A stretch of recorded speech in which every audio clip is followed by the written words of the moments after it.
So it's really important both to kind of destigmatize, but also ensure that if someone has an employee, that they're able to provide, flexible workplace policies, to ensure that they're able to, if they need to take time off, if they need to have a flexible schedule so they can get counseling, if they're moving.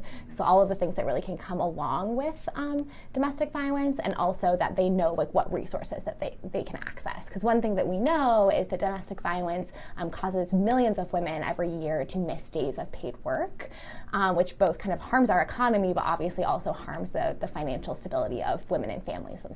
If you think about, it kind of depends a little bit on your situation, but if you think about someone who maybe has been controlled financially in their home, as well as, abused physically, they, may be trying to flee their abuser, they may need to go into a shelter like ours. They may need to find a new apartment. They may need to move their kids to a different school. There are all sorts of different precautions that they need to take to ensure their own safety, and a lot of those can interfere with their workday. So for women who, don't necessarily, they may not have that relationship with their employer. They may not be sure how their employer would react. We have, unfortunately, a legacy of people, blaming victims for their own abuse.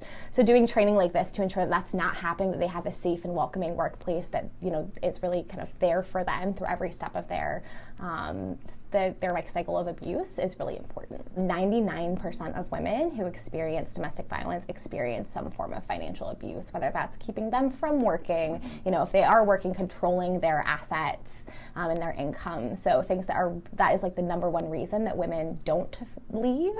So we really want to raise awareness of that, and that one of the main ways to tackle that is by kind of implementing some of these workplace policies and ensuring that women are supported at work.